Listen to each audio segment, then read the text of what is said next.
Hello and welcome to LexisNexis RegCompliance Plus. My name is Michael Nelson, and I'm your Customer Experience Manager. Today, we're looking at the obligation registers within the platform. As you can see, we've started at the landing page. The default is the compliance platform. To access your obligations, click here on the Obligations tab. When you do, you'll find the default view is the register that shows all of the obligations at the core level to begin with within your subscription. When we look at the obligations, we can see that there are a variety of different ways of viewing what's caught up within your subscription. As you can see, I've defaulted to the tracked obligations, which allows me to simply focus on the obligations that I have deemed relevant in this particular instance. To view all of your obligations, click here, and that will reveal the entirety of your subscription. On the left-hand side, you'll be able to access particular obligations by search terms or through the identification number. You'll be able to toggle between active and archived or including both. You can search within particular modules. You can focus on a particular jurisdiction.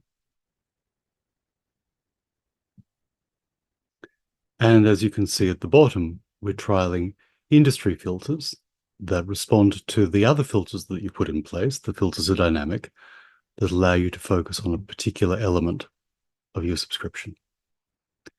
The filters that you've selected appear here. To the right-hand side, if you'd like to access beyond the core obligations and see the sub-obligations as well, click on the Expand All function. The next filter across allows you to filter the editable fields that are available in your obligations registers. So if, for example, you'd like to filter by compliance status and or owner and or risk impact that you've assigned, risk likelihood that you've assigned, all of these are available to you, again, to allow you to focus on the information that's purely relevant to you at a given point in time. To the right-hand side, there's a drop-down that allows you to sort the order by default. Now I'm going to clear that filter and clear this filter and dive into one of the obligations themselves so you can get a sense of the nature of the content. The first thing to look at when you're looking at a module is the overview. Now, the overview obligation doesn't contain legal obligations within it per se, but what it does do is provide you with a narrative sense of what's contained in the balance of the module. You'll see that depending on the nature and scope of your subscription, there will be obligations that inform and support and complement each other, looking around the same topic. But it may very well be that where you might expect to find a given obligation or set of obligations doesn't necessarily cleanly align with where our authors think it should be best put. So when you're first coming to grips with the new module, the first thing to look at is the overview. From there, you can see we have core obligations, such as becoming an approved provider or maintaining approved aged care provider status, and beneath each of those are sub-obligations. A core obligation will capture the headline elements of a given topic. What the sub-obligations do is pick up each of those particular headlines and expand on them in much more particular detail. So let's dive in and have a look at an obligation. On the left-hand side, you'll see a slider that allows you to move quickly and easily to particular fields. And as you get more familiar with the content and you want to know what the consequences of a breach might be, or what controls you might want to put in place in relation to a particular obligation, you can use this slider or the link here to be able to carry you from one spot to another. Because we're at the core obligation level, the first thing you'll see in these fields is the related sub-obligations. So if you land here and just want to look at approved provider specialization and focus on that, you can click on that and that will take you directly to that particular sub-obligation. You'll see that this is opened up in a new tab. So if you need to go back to your register, simply go back to the preceding tab at the top. Now, the first field you'll get to, if in the event that it's a sub-obligation, the second field if it's a core, is the description. This sets out what this obligation is about. The content is based around topics, and it allows you quickly and easily to understand what an obligation does and whether or not it's appropriate for you, rather than having to look at it through the lens of, say, for example, a compliance source and try and understand which particular elements of that compliance source might be relevant and their interrelationship between other acts and regulations and rules and so forth. So in this case, provider must obtain verification before claiming to be a specialized aged care service provider to 9 special needs groups.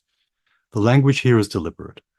Where we use the word must, it means there is a legal obligation or some other sort of mandatory requirement beholden on you. Where we use should and may, that reflects the view that our legal experts and our content team and our technical writers have formed about what best practice looks like. The next field captures this as a question. So in this case, has the provider obtained verification before claiming to be a specialized aged care service provider? This is useful in the event that you're building attestation questions in terms of a compliance review down the track.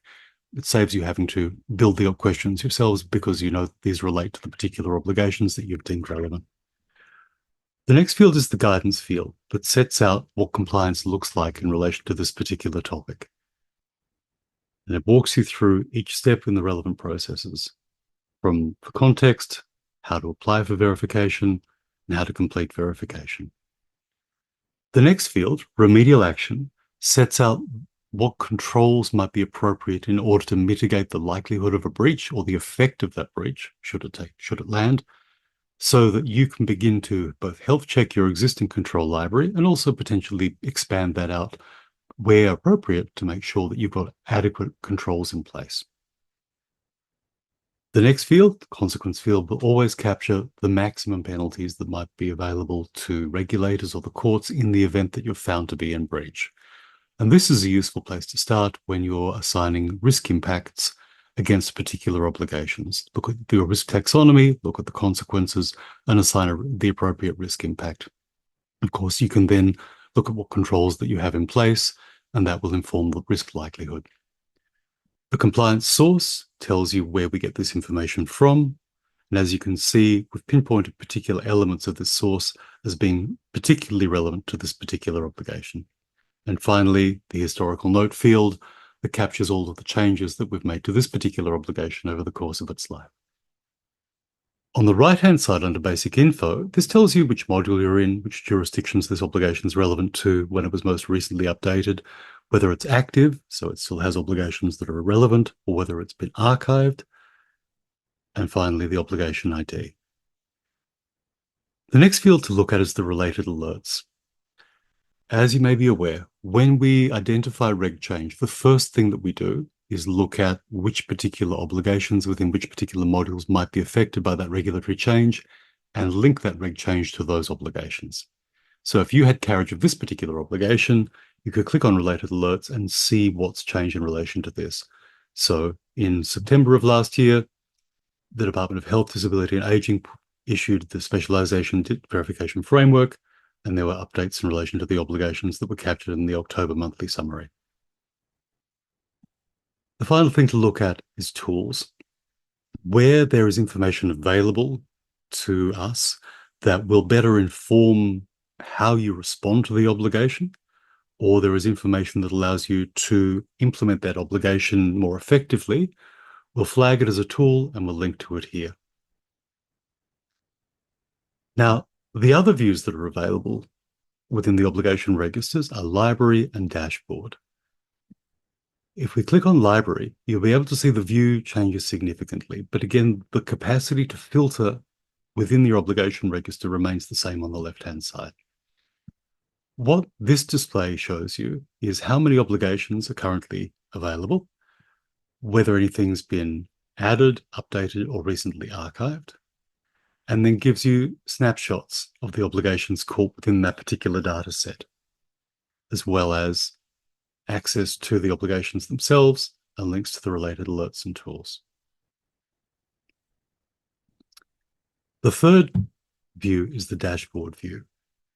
This allows you to look at, again, all of the obligations caught within your particular filter set, both by active and archived, what the obligation change, a snapshot of that. Importantly, it shows you how many obligations are being tracked and the overall compliance rate. Then you can look at which particular obligations are owned by which particular individuals. So if, for example, you wanted to have a look at the obligations that Simran had, you could click on that, and that will focus on those obligations that have been assigned to Simran. An important feature, as I mentioned before, is the tracking. What the tracking allows you to do is bring you closer to the obligations that are pertinent to your particular obligation. Now, there are a couple of ways you can do it. One is to simply click on the flag icon, and that will determine that whether that's been tracked or untracked. The other way to do it is to look at the editable fields. Now, you can see here we have links to the related alerts, links to the tools.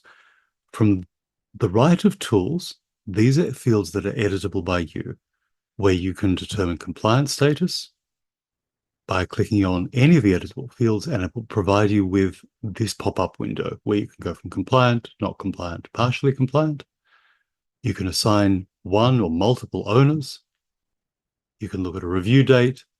You can look at the risk impact. You can look at the risk likelihood.